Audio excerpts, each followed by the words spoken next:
What's good, everybody? Welcome into the Kicking It with Tom episode of The Early Edge. During this episode, we're going to break down leg one of the Champions League this week. And I got to tell you, right now at The Early Edge, it doesn't matter if it's soccer, if it's MMA, or regular sports, baseball and basketball. We are absolutely killing it. Now, as far as the Champions League is concerned, you can see all the matches live on Paramount Plus. So if you have a subscription, you're good to go. But a lot of things happened since the last time we talked to our guy, Tommy. Let's bring him in right now because he loves to have his own show. He's the star of this show. Tom Fornelli, what's good, my man? Everything's good. I just finished watching my beloved Napoli beat Torino 2-0 to move up into a top 4 spot in Italy Serie A, which puts them in position to be in next year's Champions League. I can honestly say I've never heard that sentence said before in my life. So we're good to go. We got a couple storylines that could affect the betting lines moving forward before we get to your picks for the week. But I want to ask about it kind of went under the radar because it happened over the weekend when so many other things were going on. A Super League with tons of big name teams was formed, and then it just went away. What happened? Basically, it boils down to a bunch of teams, like the biggest, richest teams in the world, tried to form their own version of the Champions League, except instead of having to qualify for it in the traditional sense where, like in the main European leagues, the top 4 teams in each league qualify, and then the champions of the smaller leagues qualify. That's why it's called the Champions League. These teams wanted to set it up to where it was the same thing, except they got to be in it every year, no matter what happened. So that way it would guarantee that they would win, they would get extra money for it every single season. Of course. They don't have to earn it. And what's better than money you don't really have to earn that somebody just gives to you? So it's strange because it's like, to Americans, we live in a country where sports, like you look at our leagues, everybody's in the league every single year. Then, you qualify for the playoffs, but there's no risk if you lose. Like, we have teams that lose on purpose to get better draft picks. That's not how it works in soccer, because if you lose, you could literally be kicked out of the league. So fans in Europe kind of revolted against the idea that they were taking away the meritocracy aspect of it. And a bunch of people who just thought they could slide it through and nobody would notice or care figured out a lot of people care. Yeah, a lot of people cared. And then the head guy of there's a lot of organizations going on here, but basically said they're going to get reprimanded or they're going to be punished. And there's 3 tiers of the teams. It's a lot of stuff. But understand that probably nothing's going to happen. All these teams are going to go back to what they were doing before. So it's a whole lot of nothing. But it was fun to talk about. Now, and what's funny is, like, the new Champions League format that they introduced is kind of like the Super League, although there's still merit based because they changed. So quickly, take us through that. That's what I was going to ask you. What are the changes? Well, basically, we're getting, the Champions League now starts with 32 teams. It's 8 groups of 4. It's like the World Cup, 8 groups of 4. Everybody plays each other 2 times. The top 2 teams then move on to the knockout tournament. They're expanding it to 36. They're getting rid of the groups of 4. It's going to be one huge table where everybody plays, or one huge league where everybody plays 10 matches. And then it's complicated after that as to who advances. But based on just getting into the league, they were going to do the thing where they were going to have rankings based on how clubs have performed over time in the Champions League. So that way, if you're like Liverpool this year and odds are you're not going to finish in the top 4 in England and qualify the traditional way, you'd still get in. So there's like there's like a blend of what they're trying to do with the Super League and what they want the Champions League to be. So it's like everybody's arguing about it, like UEFA and the teams, even though it's all basically the same idea. It's just, you're going to be shocked by this. Who's in control and who gets the money? And it's always about the money. And that new format will start in the 2024-2025 season. All right, before we get to Tommy's picks, I do want to tell you this. The Champions League is down to 8 teams. After this week, it's going to be cut in half. Now, following the first leg of the semifinal stage, if you haven't already made I had those numbers wrong. Make the Que Golazo podcast your audio outlet for complete Champions League coverage before and after the biggest matches. Sometimes I don't change the numbers, and I apologize for that. Follow Que Golazo for premier picks and immediate recaps of all the action. Download anywhere you find this podcast.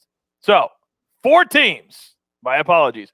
4 teams this week. All right, let's start with the first one. Tuesday, 3 Eastern. Again, it's on Paramount Plus.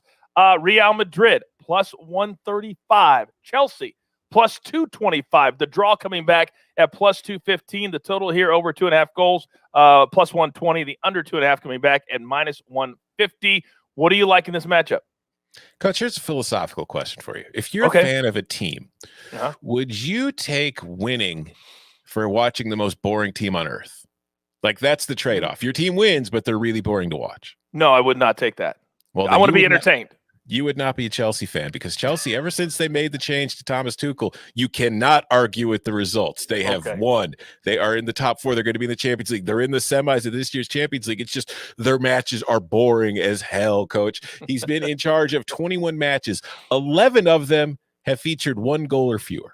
Ooh. 5 of them have been scoreless draws. So I'm looking at this match. Chelsea matches under Tuchel have averaged 1.71 goals per match. They don't give up anything. They've only allowed 9 goals in those 21 matches, and 5 of those came in one match. So it's been 4 in the other 20. And they're facing a Real Madrid team that got past Liverpool in the last round, but has kind of dried up offensively itself. It has only scored 3 goals in its last 4 matches, and all 3 of those came in the same match. And on the other side, Real Madrid hasn't allowed a goal in any of its last 4 matches. So I'm looking at this game, trying to figure it out. And if you're looking for a good nap on Tuesday afternoon, I would recommend watching Real Madrid-Chelsea, because you're probably going to be able to sneak one in, because I don't think this is going to be a very high-scoring affair.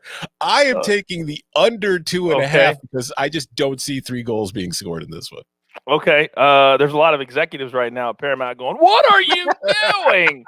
Hey, we're just being honest. We're just being honest. But I also know you like a little bit of a long shot prop bet in this one too. What do you like? Yeah, going along with those lines of what I'm talking about, you could put out a prop on there'd be no goals scored in this match. So you could bet on a scoreless 0-0 tie at plus 700. So 7-1 odds. I'm not saying put a full unit on it, but if you want to, what you're comfortable with, I think that's pretty good value considering the way that these two teams have played. We could easily see a scoreless match here. So I love the value on it. Just a little sprinkle, we like to say here on the Early Edge. Is there a more boring bettor in the world than a guy who likes to bet on a scoreless draw in soccer? It's thrilling, though. Oh, my goodness. It's the most way. It's like the best way to make this match a thriller, because like you're literally paying attention even though nothing's happening, because every time something might happen, you're like, uh-oh. You talk me into it. I'm going to sprinkle a little bit on no goals scored for the first time in my betting career.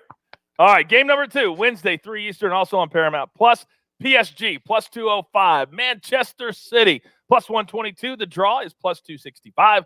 The total, over 2.5 goals, minus 150. The under, 2.5 coming back at plus 120. Please tell me that you are not on a scoreless draw again. I am not on a scoreless draw in this one. Yes. I am making the most basic pick possible, though. I'm taking Manchester City to win. And it's pretty simple. The thought process isn't too complicated. It's Manchester City is the best team in the world. And there has been times where, like with PSG, people kind of write it off as being, the best team in a really bad league. Like, especially from the English side, they refer to the French league as a farmers league, saying it's, it's not real teams, it's not real players, blah, blah, blah. But PSG, it reached the final of the Champions League last year. It eliminated the defending champion Bayern Munich in the last round. It's a real team. It has shown that it can compete with anybody. It's just, I don't think anybody in the world can beat this Manchester City team. I think that PSG is looking for a draw at best in this matchup, and I think Man City is the better team. I think Man City is the favorite to win the Champions League for a reason. It's been the best team in the world for months. It's going to be the best team in the world in this competition. I think that this is the year where Man City and Pep Guardiola finally get that Champions League title, and it starts on Wednesday with a win over PSG in Paris to kind of really put the clamps down on them. So you don't often see Man City at a price like this at plus odds. So it's really hard for me to pass it up when I get the opportunity to do so, particularly when I think there's value on it at the same time. But also quickly, because we're up against the time, you do like an exotic here too, because they do rely on one guy to score a lot for them. Who do you like there? Yeah, we're taking Phil Foden to score the first goal of the match at plus 650. Foden is playing spectacular right now. He's just on a great run of form. He is getting a lot of shots off. He's dominating the play. They're getting the ball to him because he's been playing so well that they want him to have the ball. And I just see this being he is the most likely to score. He's the most likely to score their goal overall. Therefore, he's the most likely to score the first goal of the match too. All right, we'll take that at plus 650 as well. Okay, we are up against it. Grab your paper, grab your pencil. Jeweler, thank you very much. Here is the recap. Tommy is on the under in the Real Madrid-Chelsea match. That's minus 150. And then if you like an exotic, just a little sprinkle. No goals to be scored at plus 700. Then He has Manchester City to beat PSG. He says simply they're the best team in the world, plus 118. And Phil Foden to score the first goal. That's coming back at plus 650. By the way, a Champions League version of the Jeweler's Gym parlay. If you parlay the under in the Real Madrid match and Man City, that's going to come back at plus 263. And we are here for that. A nice little bow. Two-teamer. All right. You've got your marching orders. Let's take all of the tickets straight to the Champions League window. For Tom, take the bass out of your voice, Fornelli, the jeweler. I'm the coach. Remember, this is the only place for your Champions League early edge. Good luck.